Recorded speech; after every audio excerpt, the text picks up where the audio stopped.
um pouco a respeito dessa experiência e depois será devidamente provocado pelos nossos alunos, né, André? Então, muito obrigado. André montou uma apresentação, né, falando dos desafios da administração de uma cidade como São Paulo. Então, nós vamos acompanhar essa apresentação e depois abriremos para o debate. Fica bom assim, André?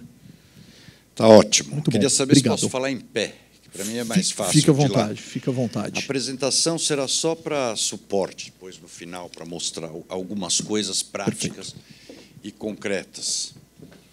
Eu queria primeiro agradecer, né, ao INSPER e aos alunos do INSPER que fizeram esse convite, a Humberto, muito obrigado, ao Felipe Carvalho, e ao Concilium, né, o Caio Alexandre, o Matheus Garcia, e também o Rodrigo da AP, que está aqui.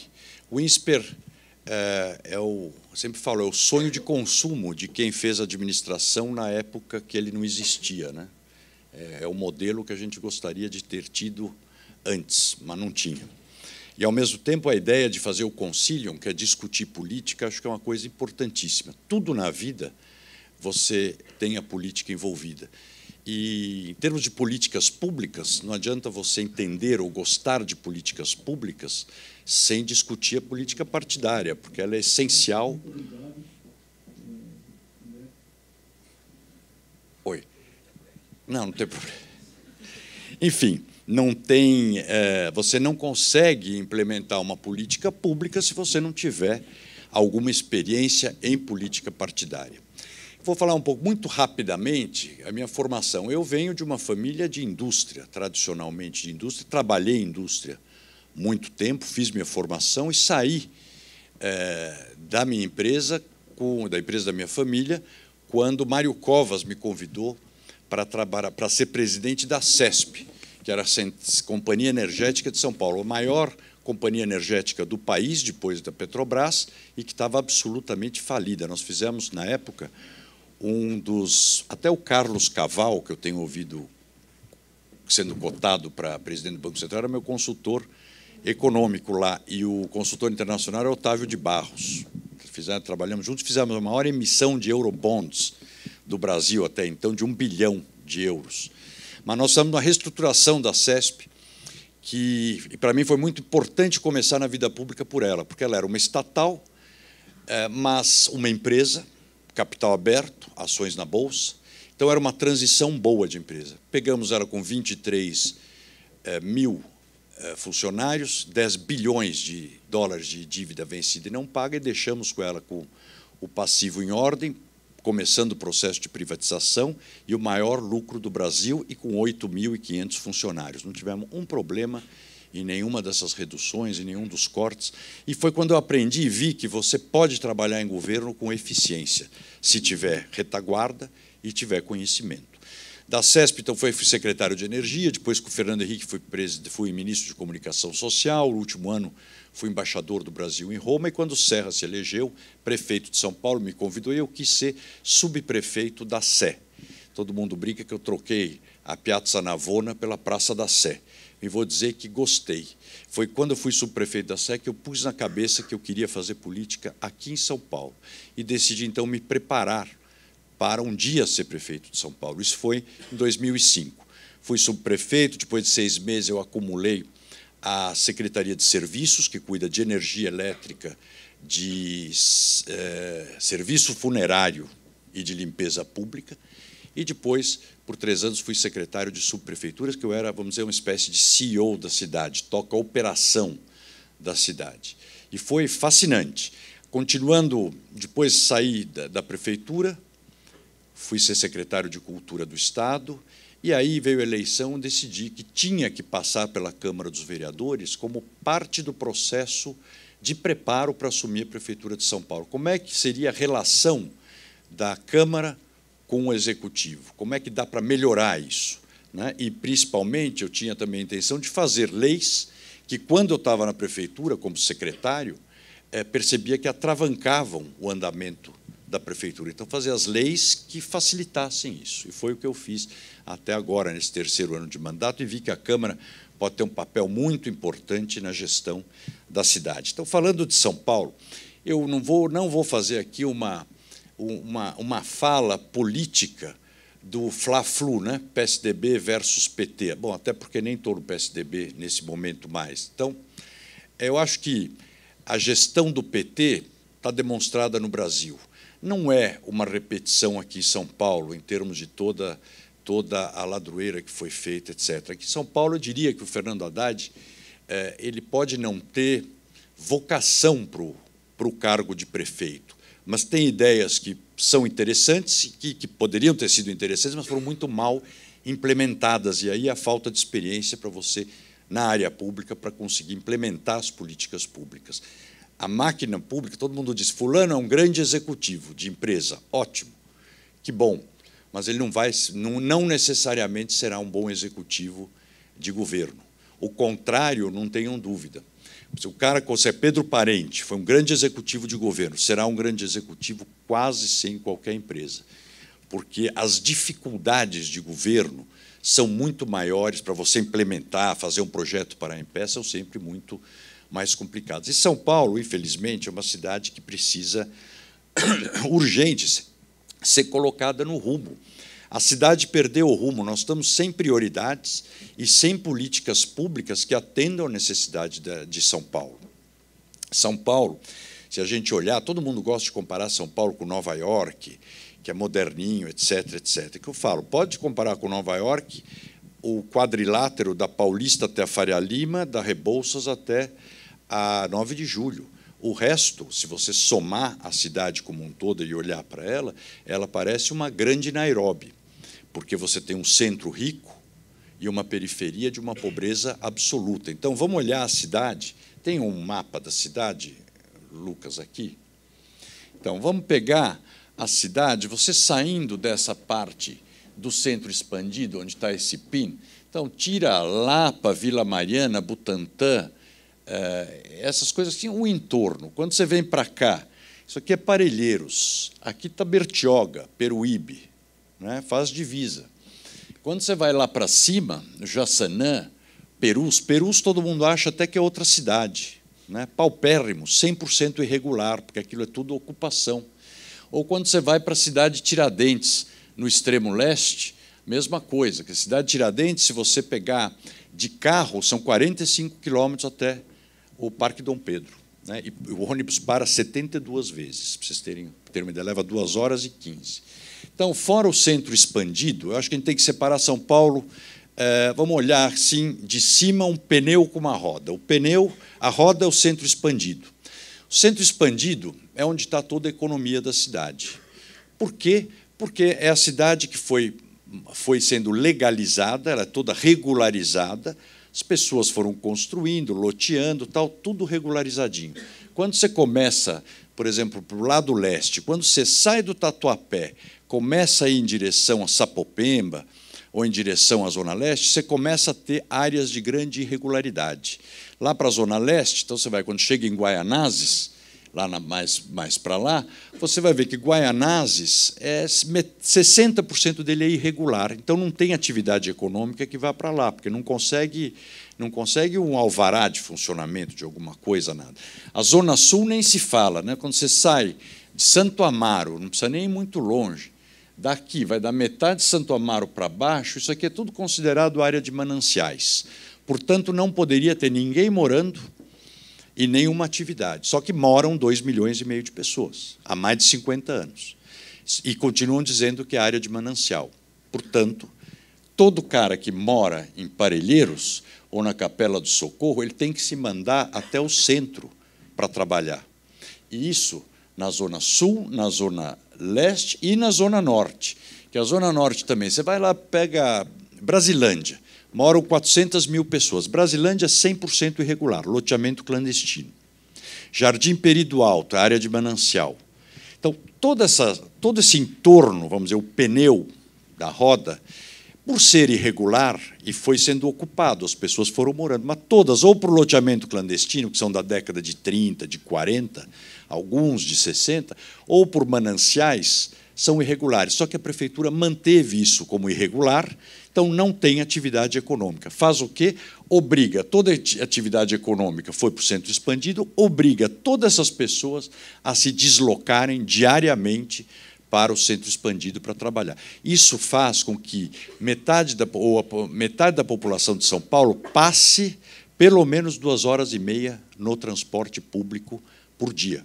Isso é absolutamente desumano, porque você pensa, isso em média. Porque se você falar de Cidade Tiradentes, 2 horas e meia para ir, 2 horas e meia para voltar, 5 horas, 8 no trabalho, são 13. Que horas fica com a família? Né? Então, essas coisas foram esquecidas. O centro expandido, bem ou mal, se você olhar a infraestrutura dele, que é aqui, né, centro expandido, bem ou mal, ela chegou no século XX, não está no XXI, mas chegou no século XX. A periferia parou no século XIX. Né? O poder público abandonou a periferia há muito tempo. Né? Então, quando você fala o que o cara do Jardim Queralux, lá na Zona Leste, o que é prioridade para ele? Pavimentação de rua. Vocês imaginem, no ano 2016, você falar que a prioridade é pavimentação de rua. Então, a cidade, acho que para você gerir bem essa cidade, primeiro você precisa ter um modelo de gestão que tem que ser descentralizado. Subprefeituras fortes, são 32, e precisam as 32, porque conhece o lugar quem mora e quem trabalha no lugar. Então, ela tem que trabalhar naquela região para resolver os problemas da região, que são problemas primários. É o que eu falo, é a pavimentação de rua, é o buraco, é o semáforo quebrado, a iluminação que não funciona, é precário. Né? Então, gestão descentralizada com gente que tenha conhecimento da máquina pública, da administração pública, e tenha um perfil que consiga se relacionar bem com as pessoas. Isso é básico para você pôr no rumo. Segundo, como o recurso é escasso, é prioridades. Quais são as prioridades? Você tem que ter muito claro quais são as prioridades e correr atrás dessas prioridades. Se quiser fazer tudo, não vai conseguir. E você tem que ter os objetivos claros. O que é você, como prefeito, o que você tem que promover? Eu acho, pelo menos, acabar com a desigualdade, ou reduzir muito a desigualdade na cidade e buscar qualidade de vida para todos os moradores de São Paulo. Então, você dividindo centro expandido e periferia, dá para você, hoje, ver o seguinte. Centro expandido, como eu estava dizendo, a infraestrutura dele está no século XX, longe do XXI, mas está no XX. Então, se você fizer manutenção firme nele, arruma bem, ele fica em ordem, custa pouco isso. E trabalhar naquilo que é essencial para quem está aqui. O que é? Atividade econômica. A atividade econômica da cidade está inteira no centro expandido. E qual é a prioridade hoje de quem é empreendedor na cidade? Ter a cidade mais amigável aos negócios. Hoje é um pesadelo você abrir, quem quer abrir um restaurante, quem quer abrir um bar, é um pesadelo, que vai da corrupção à burocracia. É um horror, um inferno. A maioria dos boates, bares, restaurantes, tudo que você vê por aí, loja, tal, tudo meio sem licença, precários. Né? E a fiscalização ainda feita na base daquela prancheta de Duratex com um grampo em cima e aquela caneta Bic pendurada no cordão, com um monte de coisa que o cara preenche conforme lhe convém. Né? Então, isso precisa mudar. Eu pergunto, por que para pedir um tapa-buraco, alguém hoje, no ano 2016, precisa ligar para 156 ou ir até uma subprefeitura? Isso não existe. Quando você pode fazer isso por aqui, eu tenho visto isso com o Mandic, por exemplo, tapa-buraco. Você tira a fotografia e manda nem para a prefeitura, já manda direto para o fornecedor de tapa-buraco. E ele tem que te devolver a foto com o buraco tampado. E você vai pagar a tarifa dele, vai ser o seguinte, pelo tempo de ida e volta da foto. Mais tempo, punição. Menos tempo, bonificação. E assim a poda de árvore, tudo pode ser feito assim. Não tem mais por que você ter esse serviço de 156, outro serviço burocratizado. Uma poda de árvore leva 2 anos e meio para fazer na prefeitura. Vocês imaginem o seguinte, São Paulo tem 650 mil árvores plantadas nas calçadas, essas de calçadas. Né? 50% das quedas de energia elétrica são causadas pelas árvores que estão nas calçadas, porque elas estão... Aqui é uma coisa também interessante e inteligente. Plantam árvore de grande porte embaixo da fiação elétrica. A árvore balança, desliga a energia. Quando cai uma árvore dessas, você imagina o pessoal que tem que retirar para chegar no lugar, ou o bombeiro para chegar no lugar. Então, fazer manutenção preventiva de árvores, um plano diretor arbóreo, é essencial. Eu fiz uma lei para agilizar a poda de árvore, mas como eu era oposição, eu sou oposição, o prefeito, vamos dizer, a situação, ele não sancionou o projeto. Eu falei, bom, azar dele, que poderia resolver um problema enorme para ele. Mas, enfim. Então, essas coisas todas têm que ser facilitadas. Quer ver um outro problema que, para qualquer cidadão, é um pesadelo. Eu cuidei do serviço funerário, que é das coisas mais bizarras que tem por aí. Você lida com o gótico que quer transar no cemitério, e aí você vai tirar, vira um problema. É surrealista. Venda de ossadas, interessante, porque tem um mercado, um crânio no cemitério da Lapa é mais caro do que se for lá na Vila Formosa, por exemplo.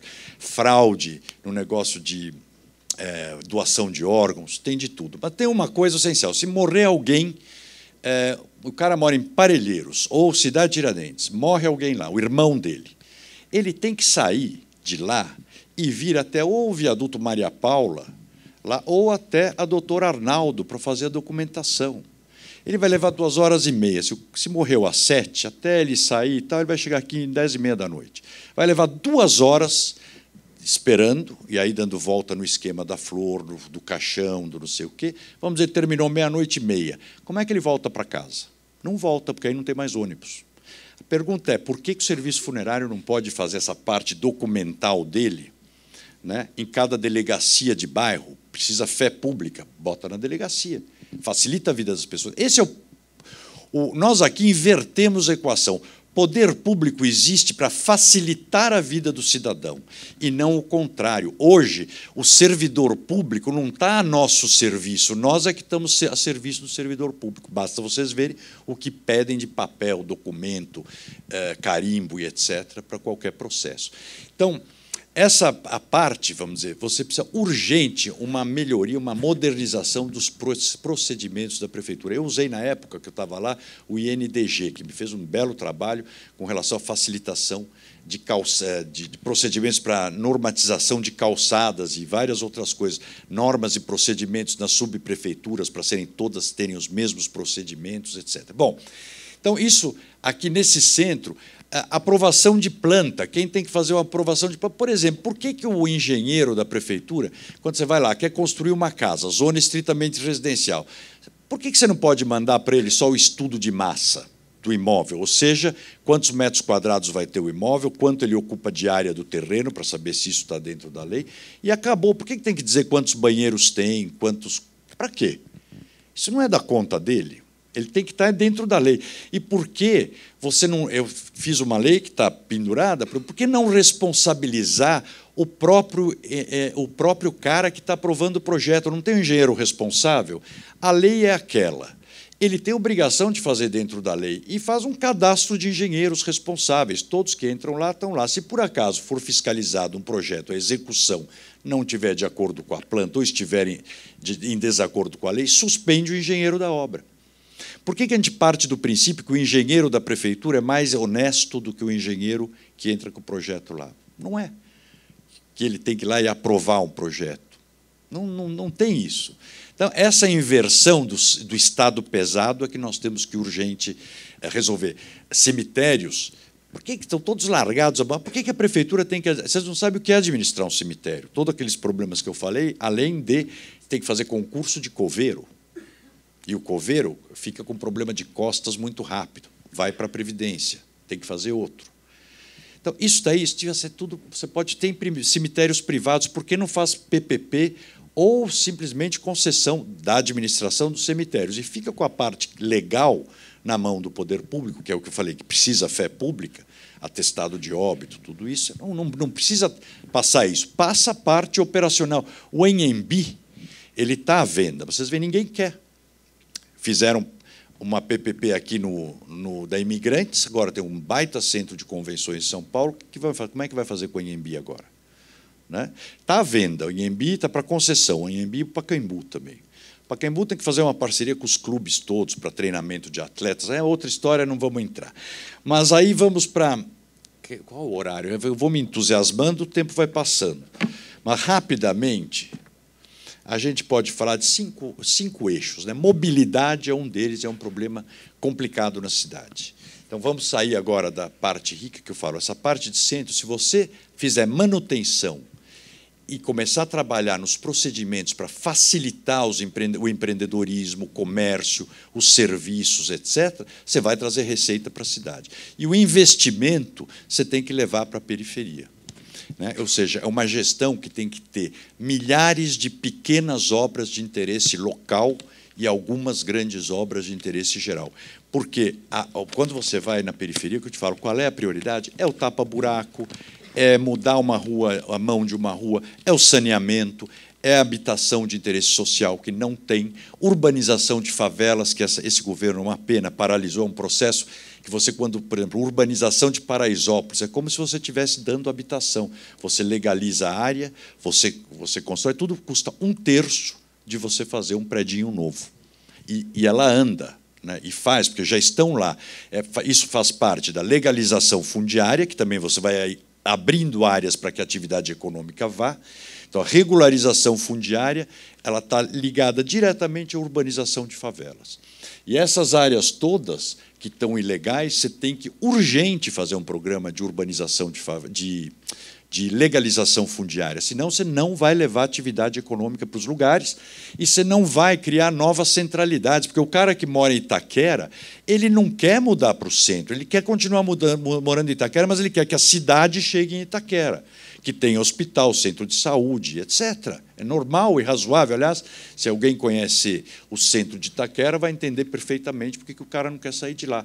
A qualidade de vida é razoável, o lugar é bonito, é arrumado. Você precisa melhorar. Agora, precisa levar a infraestrutura. Para isso, você precisa fazer a legalização. Então, aí, olhando do serviço geral, mobilidade. A gente fala muito em mobilidade, que o serviço de transporte é ruim, então inventam várias coisas. Mas eu acho o seguinte, o ótimo é inimigo do bom.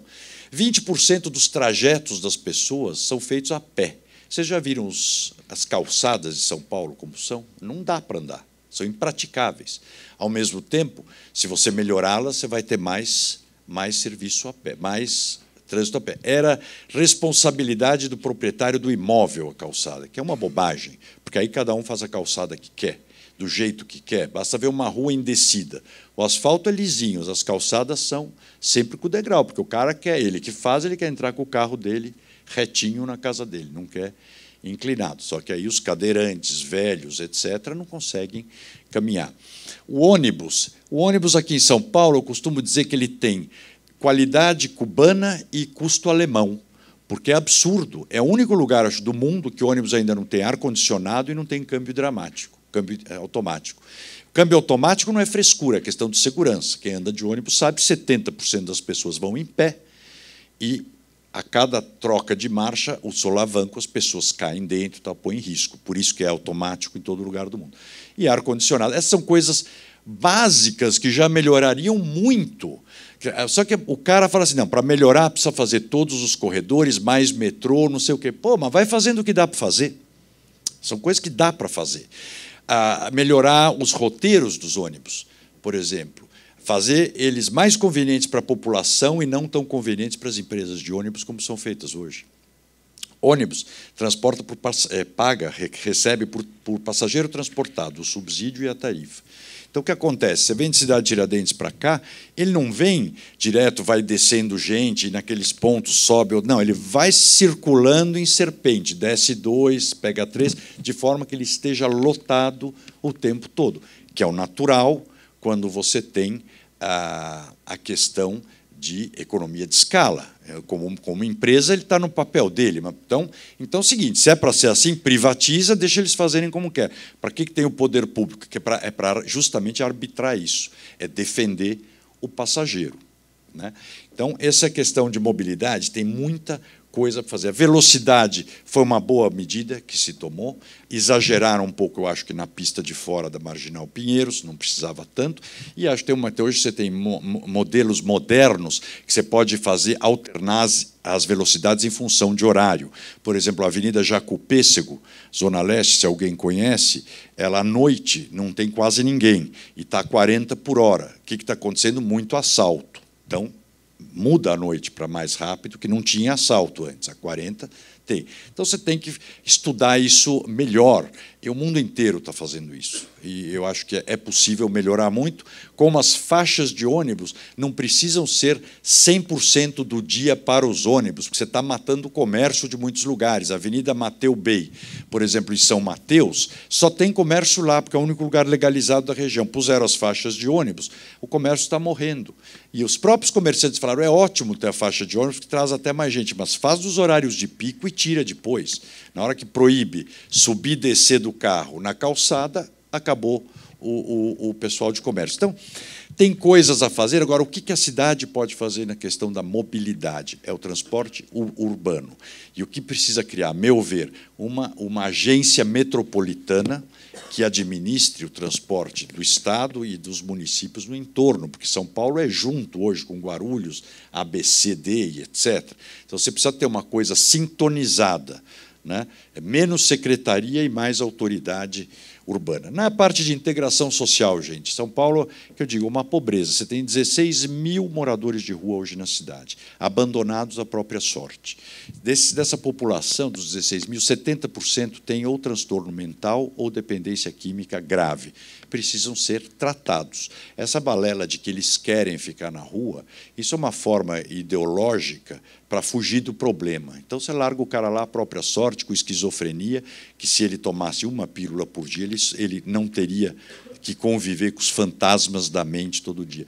Política de albergues aqui, por exemplo, o albergue funciona das 6 da tarde às 6 da manhã, ou seja, o morador de rua chega às 6 da tarde, ele vai lá para o albergue. Não pode fumar, não pode beber, já tira uma boa parte, não pode transar, etc. Não pode ir com a mulher, enfim, já tira uma parte. Aí chega às 6 da manhã, o albergue fecha. É como se o cara acordasse às 5h30, toma banho, pega a pasta 007 dele e vai ser gerente do Bradesco. Pô, não existe. Quer dizer, para onde vai a pessoa? Quer dizer, precisa uma política de centro de convivência dia para encaminhar para a porta de saída. Né? É fundamental. E você tem um problema de droga na cidade hoje dramático. Quando falam da Cracolândia aqui, é uma Cracolândia, você tem Cracolândias centenas pela cidade inteira. Então, você não tem políticas públicas para idosos, e hoje as pessoas estão vivendo mais. Então, é fazer mais centros de referência de idoso, porque, para nós, acho que a maioria aqui, se a mãe tiver Alzheimer, a gente arruma um cuidador. Mas quem não pode, quem não tem dinheiro, o que faz? Ele tem que trabalhar, a mulher tem que trabalhar, e a mãe com Alzheimer não pode ficar sozinha. Estão deixando essas pessoas irem para a rua. Então, você começa a ter uma população de rua de velhos, de idosos, que é uma judiação. Então, você precisa pensar nisso. Creches, a mesma coisa. Eu fiz uma lei que muda, porque por que não consegue fazer creche? Onde precisa creche? Regiões carentes, que são periferia. Como é que você acha um terreno para fazer creche? Para legalizar a creche, ela tem que ter alvará, é uma regra. Como é que vai ter alvará na Brasilândia, no Grajaú, no Cocaia ou lá no Jardim Peri? Não vai conseguir, os imóveis que tem lá são todos irregulares. Então, eu fiz uma lei que, se o imóvel for irregular, mas estiver dentro das normas de segurança e salubridade, a prefeitura pode dar uma licença especial para funcionar. Isso deve ampliar muito. E creche não tem que ser feita pela prefeitura.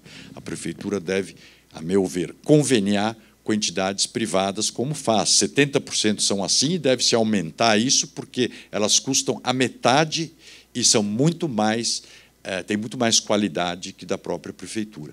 Então, é um programa que tem que se aumentar bem. A questão a cultura, por exemplo, São Paulo é vital. Se vocês veem na periferia, a qualidade da produção cultural que tem é muito impressionante. O que esse pessoal precisa? É apenas um empurrãozinho.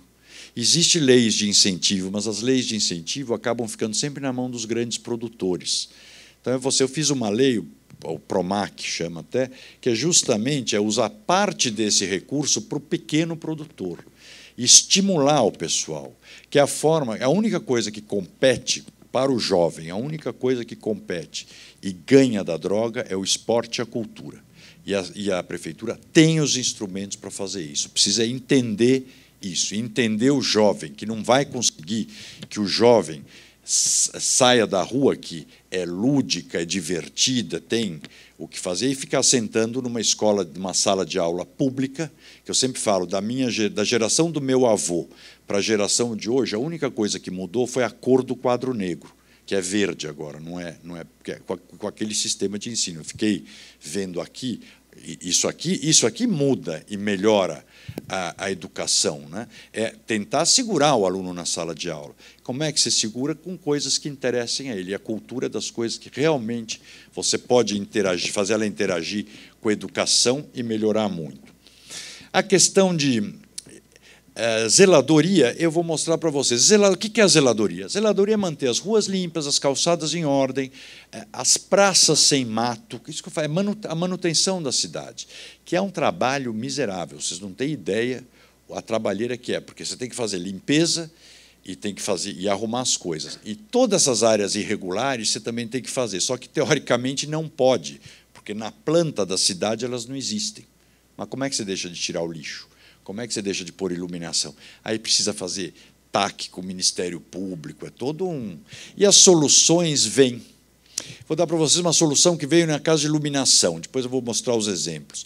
Iluminação, onde eu estava na Brasilândia, o cara me falou, secretário, você que cuida lá do Ilumes, e tal do Ilume é um departamento, outra loucura, que na época do Maluf, isso aí era feito pela Eletropaulo, passou para a prefeitura, virou um desastre, que é a manutenção da iluminação. Isso precisa ir para as empresas especializadas. Mas hoje é a prefeitura. Ele falou, vocês estão trocando, tirando essas luzes brancas, pondo a amarela, que é de vapor de sódio, você não quer dar para nós as luminárias que tiraram? Eu falei, bom, mas não estão fazendo a base de troca? Não, fica tudo lá para um dia vender. Imagina, vai vender, isso vai virar sucata. Eu falei, mas o que você quer falar? Porque as vielas aqui são muito escuras, a gente liga. Eu mandei para o cara 10 luminárias. 3 dias depois me chamou para ver, parecia dia, tudo iluminado, os gatos bem feitos, etc. Tudo em ordem. Qual foi o custo para a prefeitura? Nada, zero. Qual o tempo que levou? 3 dias. O que eu fiz? Achei a ideia maravilhosa, dei tudo que tirou, fui dando, porque fizemos mais de 800 vielas. Quando você olha essas vielas, você vai olhar como elas são escuras, você olha, põe o Infocrim, o mapa do Infocrim em cima você vai ver onde é que tem estupro, roubo, etc. Áreas escuras. Então, fizemos mais de 800 vielas, dando o equipamento que ia acabar virando sucata para a própria comunidade.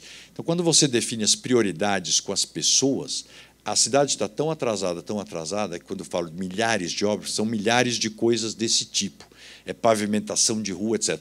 Deixa eu mostrar uns exemplos para ver o seguinte, dá para fazer. É que eu tenho muito pouco tempo para falar, eu falaria horas aqui.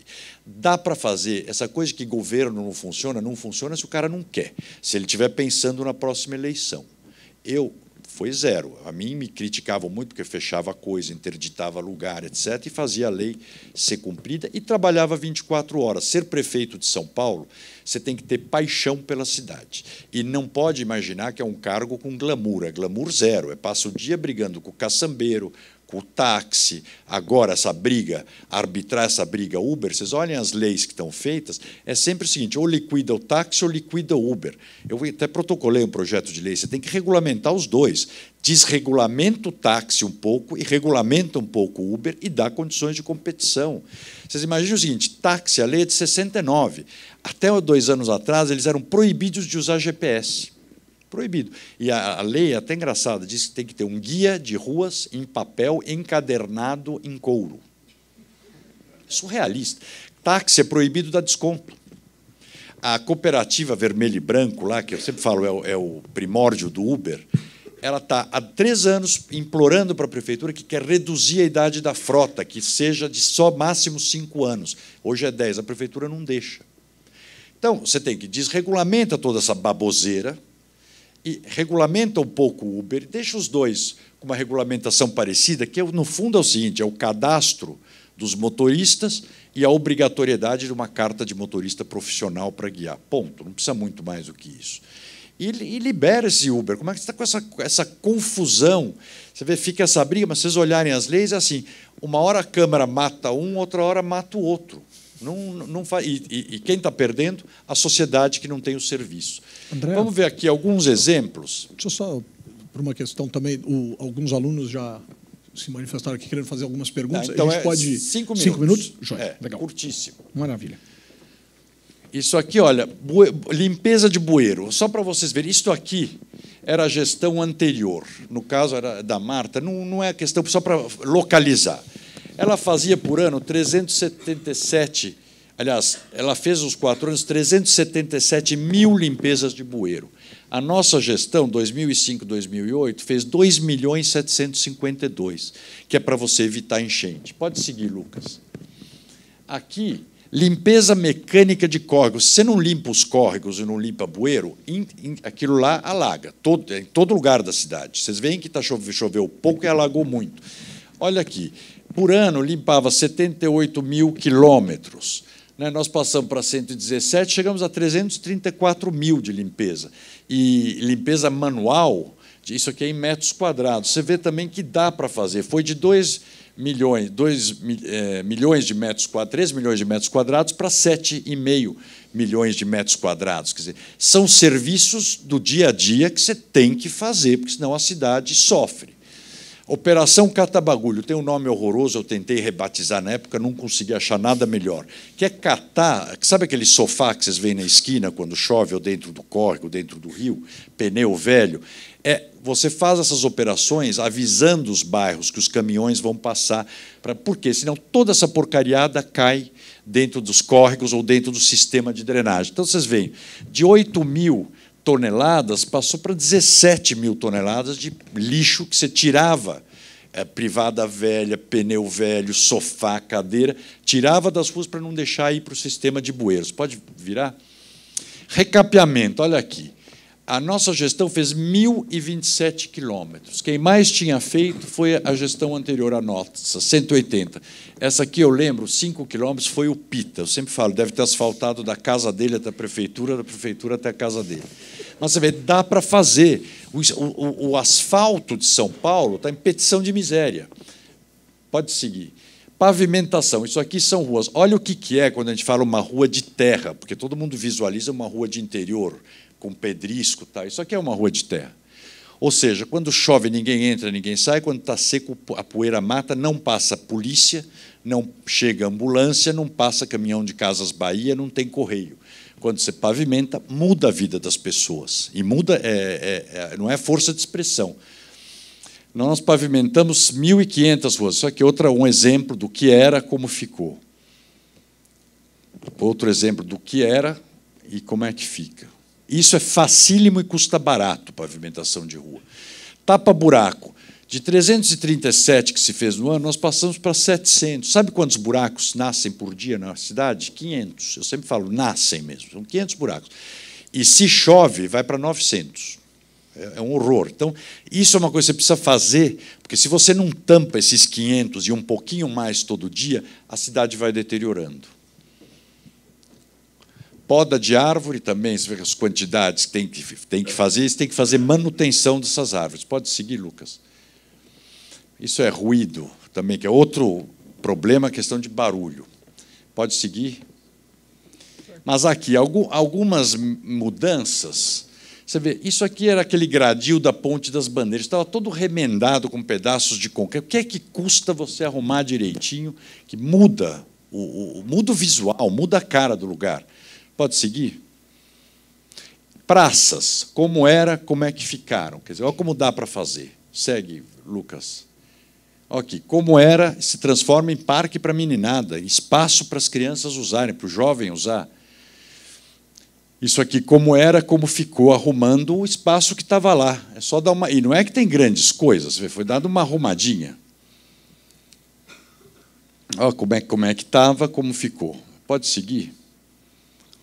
Isso aqui também custa nada. Custa R$1 milhão fazer um campo com grama sintética ou R$300 mil fazer uma quadra como essa, que é usada 24 horas. Segue.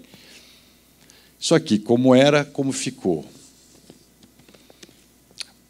Isso aqui é o parque da Vila Guilherme, que hoje é um parque que se usa, antes era privado.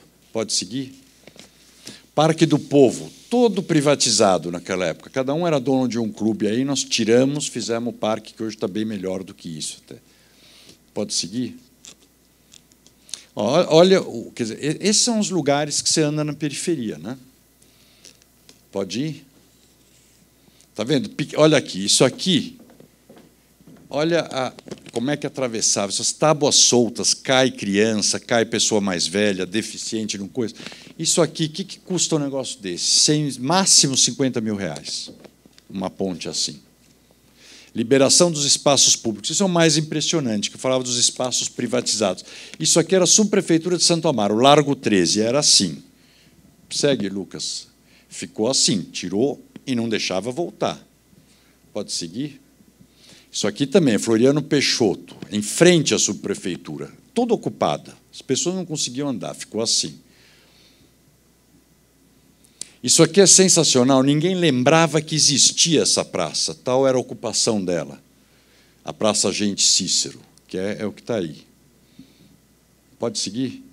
E esse é o Largo da Concórdia, não sei se alguém passa por lá também, era inteiro ocupado, tinha até venda e locação de armas e cassino embaixo das lonas. Hoje ela está... Não tem a foto dela, não tem? Só tem como ela era, não tem como ficou. Enfim, mas hoje está uma praça arrumada. Pode virar? Enfim, gente, é um pouco, muito rapidamente é isso. Ou seja, se quer fazer, dá para fazer. Nós fizemos, nesse período dos 4 anos, 26 CELs, que são equipamentos maravilhosos. A Marta tinha feito 21. Também essa é outra coisa importante. Não paralisa programas que são bons da gestão anterior. Os CELs da Marta foi uma boa ideia. Nós demos uma reformulada no tamanho do prédio para transformar ele numa coisa um pouco mais econômica e continuamos, nem mudou o nome.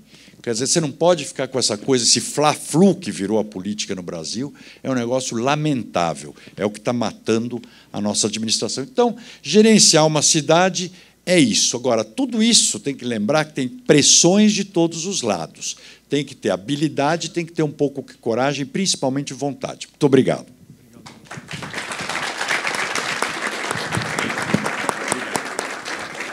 Muito bom. Bom, primeiramente agradece, né, essa visão ampla da cidade no que diz respeito aos seus desafios, mas também no que diz respeito àquilo que foi possível de se fazer, né, ao longo de uma experiência. Que é possível fazer. Pois é. Exemplo para mostrar que só não faz se não quiser. Mas tem que ter coisa com clareza e vontade. Muito bom, muito bom.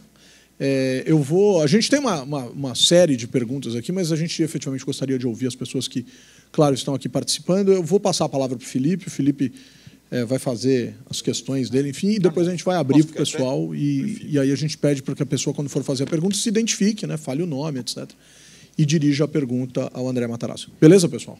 Vamos lá, Felipe, por favor. Então, primeiro eu gostaria de que o senhor explicasse a saída do senhor do PSDB e por que o senhor foi para o PSD. Bem rapidamente, eu estou no PSDB, estava, né? 27 anos no PSDB. Eu fiz toda a minha vida política no PSDB.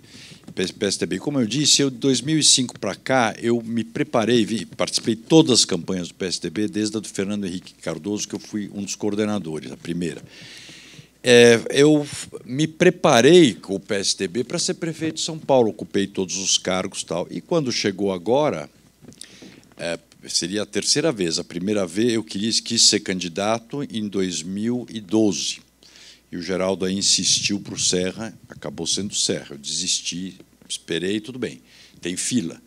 Então, agora ia ser de novo. E o que eu vi é que o Geraldo, no fundo, o Geraldo queria um candidato a cabo eleitoral dele em 18. O problema era que eu podia, como se me elegesse, reforçar o Serra para ser candidato em 18 contra ele. E tirou um candidato do bolso do colete, que eu falo, ele faz o que ele quiser. Quando eu vi que eu estava, vamos dizer, Não é que não ia conseguir, aprontaram todas, uma prévia que foi uma fraude, eu já falei isso no jornal, por isso que eu repito aqui, tenho fotos, filmes, tudo comprovado. Para que eu ia ficar? Esperando o quê? Que eu acho também, tudo na vida tem uma época. Eu não sei se daqui a 4 anos eu vou ter gás e vontade para ser prefeito para fazer isso. Porque tem que ter vontade, tem que ter disposição e coragem.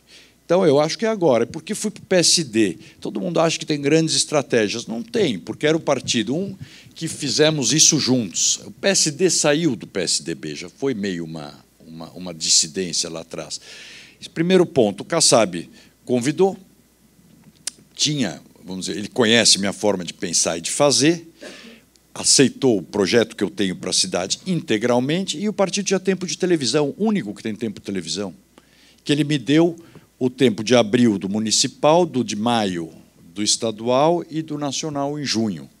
E terei o tempo também na época da campanha eleitoral. Era uma opção. A opção que eu tinha, eu falava, por que não tinha que ficar no PSDB? Mas fazendo o quê? Aí eu preferia, então, aí, tudo bem, podia ficar no PSDB, voltava para a minha empresa e lá ficava. Porque eu não quero não quero ser candidato a deputado, aí eu quero ser prefeito de São Paulo e ponto, e lá encerrar minha carreira. Deixa eu aproveitar e, então, fazer uma pergunta em relação a essa situação.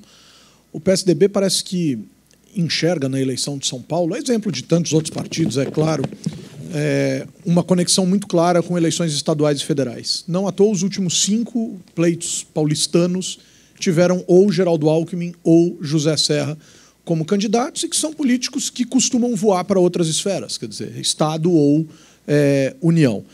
Nesse caso em especial, primeiro, como pensar nas composições do PSD, né, por mais que tenha o horário eleitoral, mas o partido costuma fazer suas alianças e ampliar isso, em que medida que o PSD e a sua candidatura têm conversado com outras agremiações, e o PSDB paga um preço caríssimo pela não construção dessas lideranças na cidade? Bom, eu acho, né, porque a minha candidatura pelo PSDB era uma candidatura com uma probabilidade de sucesso imensa na eleição. Dificultou um pouco mais. Não querendo fazer veneno, mas com o candidato que eles estão, é até bom que fique esse, eu vou adorar, é bom. Mas eu acho o seguinte, coligação, claro que precisa, é importante. Agora, São Paulo também não pode mais ser plataforma de lançamento, precisa ter alguém que queira ser prefeito. Em Nova York, o Bloomberg queria ser prefeito, só prefeito, tanto que não foi candidato a presidente, nada. E o que eu falei, o máximo de um cara como ele é que, de repente, ele foi convidado agora para ser prefeito em Londres. É o máximo, outro país, chamar o cara para disputar a eleição lá. Quer dizer, a prefeitura de São Paulo é um negócio seríssimo, dificílimo. Então, vai precisar de coligações? Vai. Mas hoje o ambiente está muito ainda pantanoso, no seguinte sentido, não tem coligações feitas. Então, por exemplo, o DEM vai ficar com o Geraldo? Tem secretaria no Geraldo, mas não é dito que fique com o Geraldo. Com esse candidato que eles estão, pode ser que não. Tem o PPS, esses dois teriam mais, mas tem o PV, por exemplo, que estamos conversando, tem o PROS, que estamos conversando. Vamos ver o que vai acontecer, porque com essa mudança, vai ter uma mudança grande de cenário. A Marta vai ser candidata pelo PMDB? Se for, ela também vai buscar outras coligações, mas se não for, tem a possibilidade de vir para nós. Tem o PP, que hoje o PP tem um tempo de televisão bom, e não tem o Paulo Maluf, contrariamente ao que acho. O Paulo Maluf, hoje, eles tiraram ele daqui, é o tal o Guilherme Mussi, que é outra cabeça, outra coisa, que tem que ver. Agora, eu aceito coligação não a qualquer custo, desde que possa ter o programa de governo que eu tenho na cabeça e com o foco e a visão na eficiência e no social. Isso aí, para mim, não abro mão.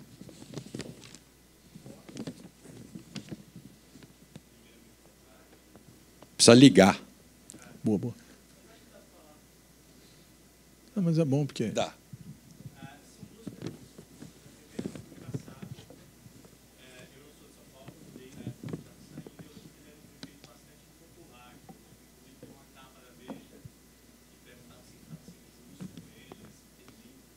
Gostava muito da gestão passada e você foi para o partido de um ex-prefeito muito popular. Eu queria saber se você reavalia a gestão dele, você concorda com aquela capa da Veja que a gente não foi com o passado. E a outra pergunta, eu li uma entrevista do senhor para o País, que eu inclusive gostei bastante, simpatizei bastante com o que eu li, mas você tinha uma proposta de que os ciclistas de São Paulo poderiam ter que começar a usar capacete, e eu acredito que seja... tem algo nesse sentido. Assim. Ah, não, tem uma coisa, uma frase que eles puseram fora do contexto, que o ciclista é muito folgado. Eu era manchete, inclusive. Exatamente. Isso me incomodou um pouco, essa coisa de ter que obrigar o ciclista a usar Não. capacete, porque na prática você Não vai usar. inviabilizando. Então, não, eu não falei isso, não, porque é o seguinte, eu, por ter ficado 5 anos na prefeitura, sei que tem coisas que você não vai fiscalizar, não adianta ficar falando fiscalizar. Tudo que você tiver que fiscalizar não vai funcionar. Ou vai gerar propina, tem dúvida. O que eu acho que o ciclista, nós temos que treiná-lo. O ciclista, o motorista e o pedestre, porque os três são meio sem noção de respeito. Não, de respeito um com o outro. Precisa, porque são modais que existem no mundo inteiro. E as ciclovias a gente precisa melhorá-las. Trechos, torná-las mais seguras. Eu vejo uma lá na Consolação, que, por exemplo, ela está numa faixa estreitíssima, numa via de muito tráfego, que se você cair num daqueles buracos e bater o pedal no meio-fio, vai te jogar para debaixo dos carros. Né? Então, não precisa, você pode compartilhar a ciclovia em cima de calçada. Você não vê fluxo de pedestres na Consolação o tempo inteiro. No mundo inteiro você tem ciclovias compartilhando pedaços em calçada ou pedaços na rua, etc. Dá para melhorar. Eu acho que o Haddad teve o mérito de fazer. Né? É que a turma dele que executa é ruim, mas fez. Não, fez, e agora está feito, é melhorar. Tá meio caminho andado. A outra pergunta, olha, a avaliação do Kassab foi injusta. Por quê? No último ano, ele ficou criando o tal do PROS, o PSD, ficou criando o partido. Não estava tão presente na cidade, e a cidade não estava, a zeladoria dela não estava bem cuidada. Eu trabalhei na gestão de 2005 a 2009.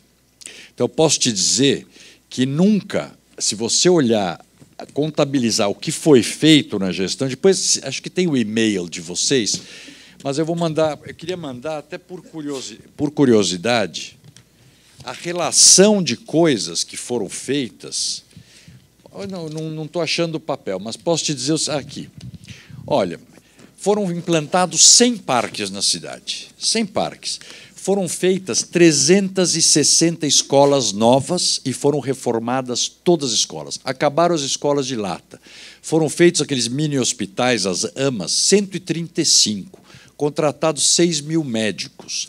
Quer dizer, foi feito muita coisa que ninguém nem sabe. 160 mil vagas de creche. 9 mil ônibus dos 15 mil foram renovados, foram trocados. Então, muita coisa. Quer dizer, é que ficou a gestão. O último ano estava a cidade meio suja. Na campanha do Serra, não usou a gestão do Kassab para mostrar o que tinha sido feito, então ninguém nem sabe o que foi feito. Então, não é questão de reavaliar. E eu acho também que o Kassab é o Kassab e eu sou eu. Quer dizer, ele aprovou o meu projeto, ele trabalhou comigo, eu fui o CEO dele 4 anos, sei o potencial que a cidade tem, o que dá para a gente fazer, e tenho certeza que eu repetirei isso olhando para frente e muito mais, porque financeiramente a cidade está muito melhor hoje. Na nossa época, o orçamento, gente, era 13 bilhões ano. Hoje é 50. Então, ele não só corrigiu, mas melhorou. André, deixa eu fazer só uma provocação em cima dessa colocação que você fez agora. Eu acho que existe uma diferença entre o que a gente poderia chamar de um governo Serra/Kassab e um governo Kassab. No governo Serra/Kassab, que é aquele em que você esteve ali à frente da coordenadoria das subprefeituras, nós tivemos ex-prefeitos, muitos ex-prefeitos e políticos nas subprefeituras. E nós terminamos o governo Kassab com policiais militares reformados na subprefeitura. Faz alguma diferença para você que esteve na coordenação? Total, vou te dizer, total. Essa é uma das coisas que enterrou o Gilberto Kassab na gestão dele, pôr os coronéis. Por que ele pôs os coronéis? Porque ele tinha pavor que tivesse corrupção nas subprefeituras. Porque ele não tinha a credibilidade que o Serra tinha para não colar esse tipo de coisa nele. Só que não é porque é coronel que é sério, né? Foi um conceito absolutamente errado. E vejam por que nós usamos, e nós tínhamos um critério. por não conhecer muito gente na cidade, o critério qual era? Pegar ex-prefeitos que já tivessem sido reeleitos, pelo menos uma vez. Por quê? Porque o cara, quando é eleito uma vez, é porque ele é bom politicamente. Quando ele é reeleito, é porque fez uma boa gestão, portanto, conseguiu. Isso fez toda a diferença nas subprefeituras, porque os caras, primeiro, sabiam dialogar com a comunidade bem e conheciam a máquina pública em cima das prioridades das pessoas. Isso que eu digo, o que o Gilberto se perdeu foi quando ele perdeu o time nosso, que era o time da gestão do começo. O Serra ficou 1 ano e meio na gestão, né? Mas esse time foi até o final dos 4 anos dele. Você até repetiria eu tocando comigo. Você acha que seria uma boa ideia? Mas não tem. Não, hoje eu diria que eu faria isso, mas pegaria. Eu já conheço muita gente nas próprias regiões que teriam capacidade de fazer as duas coisas. Sendo da região, tem uma vantagem. Não vai aprontar, porque tem medo das pessoas de lá, ele é de lá. E segundo, a turma do local vai cobrar o bicho, né? Então vai ter que funcionar. Legal. Então tem vantagens. Muito bom. Mas você tem toda a razão. Foi um desastre. Um dos pontos foi esse aí, dos coronéis. Legal. Cadê? Ah. Na sua visão, por que a gente não poderia ter um transporte público-privado? Por que a gente não poderia privatizar o transporte público? Também eu queria ter a visão do senhor.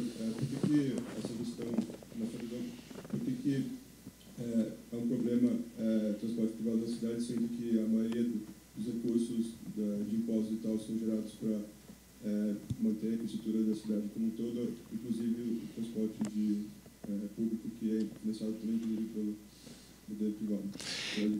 O transporte público da cidade ele é privado, né? Mas é subsidiado, porque você não conseguiria ter o transporte a um preço. É uma equação que eu estou estudando, mas porque o Rio de Janeiro não tem subsídio, por exemplo, e a tarifa é mais ou menos assim. Eu acho que, no caso do transporte aqui, você precisaria fazer... As empresas não são profissionais o suficiente para uma cidade desse tamanho. Se você fizesse 2 ou 3 concessões imensas com gente do ramo, você reduziria custo muito, acabaria com o subsídio, as empresas ganhariam mais.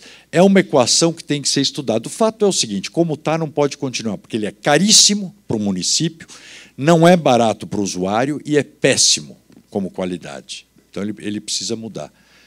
Mas não tenho a resposta já para isso, mas é um dos pontos fundamentais, porque ele consome 2,5 bilhões o subsídio por ano, e a cidade tem, fora isso, é um pouquinho menos do que a cidade tem para investir, que é 3,5 bilhões no máximo por ano. Quase, imagina, você tem um investimento para a cidade inteira quase do mesmo valor que o subsídio do ônibus do transporte público.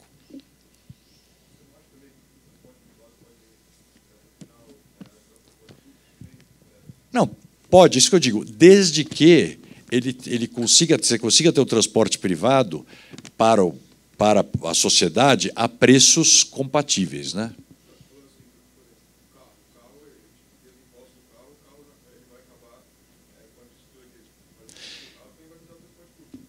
Mas já tem, né? A gente paga o IPVA, paga já um monte de coisa, que teoricamente, as multas, tudo isso deveria ir para o transporte público. O que eu digo, é mal direcionado também o recurso. Muito bom. O próximo? Oi. Aqui? Aqui. Boa. Ali. Boa tarde, André. Zé Roberto. Indo nessa linha de eficiência, o que você acha que em 4 anos a gente consegue buscar eficiência ou privatizando ou por meio de concessões em relação à infraestrutura da cidade, saúde e educação? E a outra pergunta, daí é mais específico, né? A solução permanente para as vias, né? A gente vê que toda hora a cidade pavimenta e as concessionárias vão lá e esburacam para fazer algum serviço e recapeiam de um jeito que não fica bom. E a fiação aérea também já tem essa discussão. Então, eu vou começar pelo fim. Né? Como eu era secretário de subprefeituras, eu me lembro que eu recapeei a Rua Estados Unidos inteira. Ficou uma beleza, parecia um tapete. Eu passava nela todo dia, quase, cruzava ela. 3 dias depois que estava pronto, faixinhas pintadas, vejo a Comgás abrindo ela inteira. Mas eu quase matei os caras, né? E chamei lá. e comecei a ver que era recorrente. Aí eu vi o seguinte, toda vez que você fazia o recapeamento, você tem aquela fresadeira que tira o asfalto, né? Que raspa o asfalto. A Comgás tem tubulação embaixo, muito antiga. Então, quando você fresa aquilo e depois passa o compactador no asfalto novo, aquilo trepida e causava rachadura nos tubos. Isso é um ponto. Aí só que você tem a Comgás, tem a Sabesp, o que fazia era um negócio simples, chamava as concessionárias todas, você dava o programa de recapeamento e mandava elas mexerem em tudo antes de você recapear. Então, isso é questão de planejamento, nada mais do que isso. Com relação à eficiência do setor privado, eu acho que você dá para melhorar muito. Na saúde, hoje, você tem as OS que administram a saúde, elas têm que ser mais bem cobradas, tem que ter auditorias melhores, tem que ter uma controladoria mais eficiente, porque a organização social é privada, ela tem o contrato de gestão, a prefeitura passa o recurso. Você tem que ampliar isso na saúde. Você pega o hospital do Boimirim, por exemplo, você vai lá, ele é administrado pelo Einstein, e a cara do Einstein, nenhuma dúvida. Tem que, claro. Não, eu quero levar essa ideia a 100%. Não tem por que você ter por exemplo, o médico que ganha pouco. Você vai lá hoje, o grande drama da cidade é saúde. Você não encontra médico nos postos de saúde. Por quê? Tem medo do lugar, ou o cara ganha, quando é funcionário público, ganha um valor que não justifica, não vale a pena ele ir até aquele lugar e voltar. Então, tem todos os problemas e os vícios. A educação, eu acho que não dá para você fazer isso, por enquanto. Ainda não dá, mas você pode melhorar muito, né? Tem que pensar. Essa área, eu acho que tanto a área de saúde como a educação especial, é muito para especialista, é uma área muito especializada. O que é fundamental é você melhorar a qualidade, que hoje é muito, muito ruim. O município ele tem até ensino básico só, né? Só ensino fundamental. O resto é Estado e depois a universidade é federal. A saúde eu tenho a experiência de ver, e eu não tenho dúvida de que tanto creches, que é um misto de educação, isso é educação, né? Tem que ser pelas organizações sociais ou pelas OCIPs. E os hospitais, as unidades de saúde, as AMAs, tem que ser através de... E várias coisas. Você falou o negócio de fiação. Esse é um projeto que eu tenho, criação minha, que eu vou pôr. Na época, eu procuro não falar fora daqui, porque senão os outros candidatos copiam, que é fazer PPP no negócio de enterramento de fios. Você definir alguns lugares da cidade que tem que ser enterrados, não adianta falar que vai enterrar a cidade inteira, porque não vai conseguir. Eu fiz o enterramento do Oscar Freire, por exemplo. Vocês não têm ideia o pesadelo que foi aquilo, mas ficou ótimo. Hoje já tem tecnologia mais nova. Mas onde você definiu que tem que enterrar, o privado faz a canaleta e aluga para Eletropaulo. Hoje, gente, vocês têm visto que tem virado os postes? É o depósito de fio das empresas de telefonia, com aqueles rolos todos pendurados, pedaços de capacitor, uma vergonha. Então, você fazer que o privado faça a vala e ele explore a vala alugando para as concessionárias. Tem que enterrar em vários lugares. Eu fiz Oscar Freire, fiz a Faria Lima e fizemos mais uma outra na rua, lá no Bom Retiro, uma rua pequena para experimentar uma tecnologia nova que funcionou bem. Mas não dá para enterrar tudo. Todo mundo acha que vai enterrar tudo. Você primeiro pararia a cidade, por causa dos buracos, etc. Mas em nenhum lugar do mundo é inteiro. Você podia fazer os novos já enterrados, obviamente, e enterrar vias principais. Muito bom. Com PPP, privado. Numa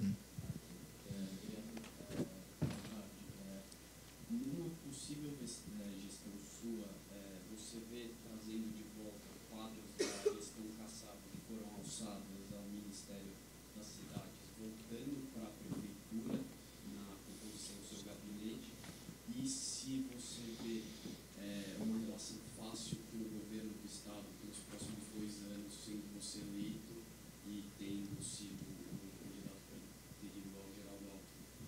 Não acho que tem. Eu acho o seguinte: todo projeto, o plano que eu faço sempre pensando que eu vou ter que caminhar com meus próprios pés e minhas pernas, sem contar com os outros. Contar com os outros dá o que deu com o Haddad, que imaginou fazer um monte de coisa porque era o governo federal, parceria com o governo federal. Não adianta você contar com o recurso dos outros. Mas eu acho que tem coisas, não teria problemas, nem com o governo federal, nem com o governo municipal, que você vê que nenhum gestor tem. Difícil que tenha. Como é que o cara vai bloquear? Você vai para a imprensa e fala, não estou fazendo porque o governador não está fazendo a parte dele. Né? E ninguém quer isso. Eu acho que não teria problemas, não vejo. Agora, com relação a quadros, eu aí tenho sempre muita autonomia. Eu acho que você tem que achar as pessoas certas para o lugar certo. Independente, eu vou te dizer, independente de partido, inclusive, viu? Nisso é uma coisa que eu sempre falo na Câmara. Eu me dou maravilhosamente bem com os vereadores de todos os partidos, porque eu acho o seguinte: a administração de uma cidade, você tem que ter uma gestão acima de partidos, suprapartidária, senão você não vai conseguir fazer. Não pode ficar esse cabo de guerra permanente. E os vereadores, eles têm um interesse, que atenda às demandas da população, porque isso dará voto para eles. Se você atender a demanda da população, você está fazendo o que tem que fazer mesmo, que é ajudando a cidade. Então, você tem que pegar quadros bons, independente de que partidos, quadros. Não tem problema ser indicado por alguém, porque eu tenho certeza, vocês na área de RH, aqui na escola, já devem ter aprendido, obviamente. Como é que você escolhe o gerente de uma empresa? Você não é o amigo do dono, ou o dono que escolheu pessoalmente. Aí alguém indicou para ele, ou o headhunter, ou o cara mandou o currículo. Faz a comissão de seleção analisa o currículo, analisa o cara, se tem currículo, tem perfil, tem idoneidade, porque você não pode pôr, independente de quem indicou. O que não pode é por quem indicou colocar. Muito bom.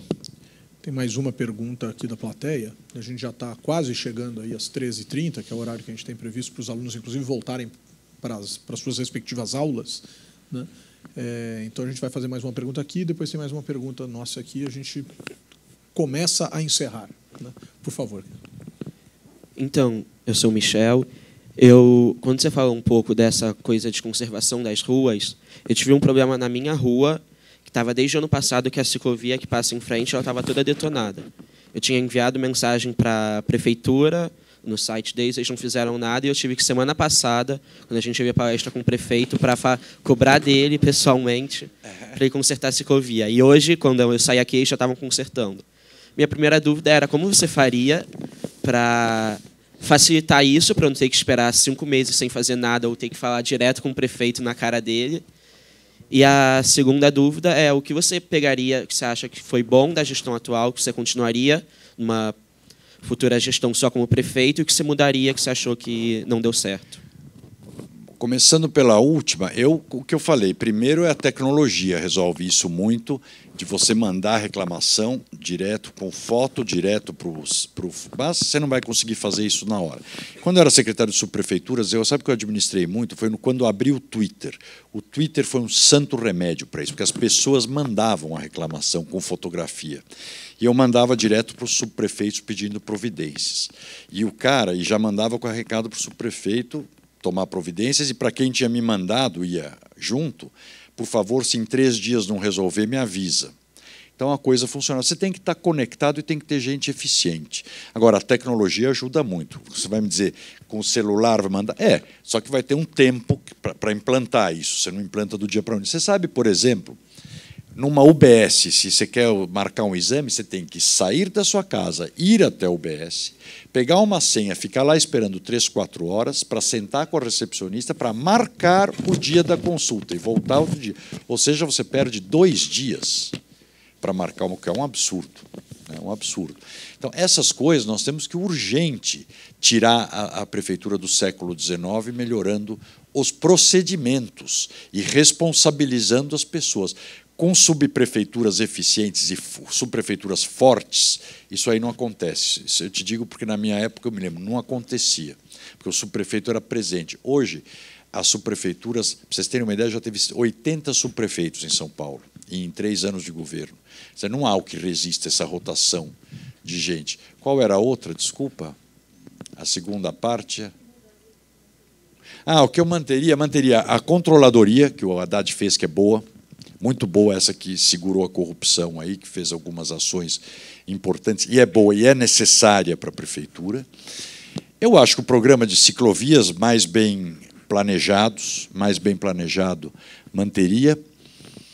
E É o negócio de faixas de ônibus também, mas faria mais um planejamento nos horários delas, sem dúvida nenhuma. E devolveria o... E aí, agora você fala, o que eu não faria? Ele só fez essas 3 coisas, né, que a gente vê. Não, mas é verdade, não conseguiu. Mas, por exemplo, daria continuidade a uma coisa que ele tentou continuar do Kassab e não andou. E aí não é culpa dele, era a prioridade dele, a equipe ruim. São os corredores de ônibus. Mas corredores, fez 20 e poucos quilômetros só. São 150 que tem que ser feitos. Isso acho que é uma coisa importantíssima de ser feito, é uma prioridade. Retomaria um programa que nós tínhamos, que chamava Córrego Limpo, que era limpeza e ligação de esgoto em 100 córregos que desaguam na Guarapiranga, que nós estávamos fazendo, inclusive, a limpeza da Guarapiranga. A ideia era tirar 30% da poluição dela nos primeiros 4 anos. E retomaria os programas de urbanização de favelas, que basta você ver as fotos do Paraisópolis reurbanizado e o Paraisópolis não reurbanizado, como é que estão. Então, parar não tem muito o que parar. Retomaria uma coisa que ele parou, que é uma bobagem, o programa Cidade Limpa. Toda a parte de ambiental ele parou, que é uma pena, a substituição de combustíveis dos ônibus, que tinha que ser feito, não foi feito. Os 100 parques, ao contrário, cederam umas áreas de parque para ocupação. Inspeção veicular ou poluição ambiental, limpeza de córregos para o projeto Córrego Limpo e o problema de barulho também, que é outro ponto gravíssimo na cidade, tá? Que é, como é que chama, Lucas? Poluição sonora, exatamente. Foi uma subversão da lei Cidade Limpa, né? Quer dizer, Total. Permitiu-se alguma coisa para uma lei que parecia bem razoável. Né? Está sem bem fiscalização. Tem avaliação positiva de 95% da sociedade. Então, André, aqui para finalizar já, eu queria perguntar para você qual que vai ser o maior desafio da sua gestão e o que é que o senhor tem de diferente dos outros candidatos para ofertar para a população? Olha, eu acho uma coisa, eu começo pela segunda parte, o que eu tenho diferente. Que eu me preparei para isso, há 10 anos, né? Estou me preparando para isso. Segundo, que eu não sou fake, eu falo o que eu acho. Meu cabelo é dessa cor, eu dou risada desse jeito, a minha testa tem essa ruga, e ninguém vai ter surpresa comigo, desagradável. Não vou prometer 5 quilômetros de metrô e etc., porque eu acho o seguinte, passou a época das promessas vazias. Eu acho que a eleição vai ser disputada e as pessoas vão prestar atenção em quem conhece a cidade, os seus problemas reais e propõe soluções concretas, factíveis, porque as pessoas cansaram de enganação. Essa coisa do novo, eu acho que foi uma decepção grande com a Dilma, né? Que era o novo, deu no que deu. Né? Então, eu acho mas a diferença principal é essa, eu acho que é a postura. Não tem essa coisa de ficar enrolando, vai fazer, não vai fazer. Tem coisas que eu sei que se promete e não faz. É que nem precisa vir aqui e falar, prometer, vou privatizar o Pacaembu, vou privatizar o Inhambi. Estão à venda há 3 anos. Está lá, está para ser privatizado. O Haddad está tentando isso. O Haddad pode ter vários, que eu falo, muitos defeitos, mas burro ele não é. Agora, não pode não ter vocação e não tem time, mas privatizar o Pacaembu está se tentando. O Pacaembu é tombado, tem um acordo com o Ministério Público que não pode ter barulho lá, mais do que 2 shows por ano. Não é uma coisa simples você resolver isso. E o Inhambi está lá, se alguém quiser, leva. Então, eu acho que a principal diferença, é ter me preparado para isso, inclusive no Legislativo, e não apresentar nenhuma surpresa desagradável para... A minha roupa, que todo mundo fala, tem que ir na periferia, você não pode ir como você vai. Eu falo, isso, eu vou criar um personagem já antes de me eleger, já vamos fingir ser uma coisa.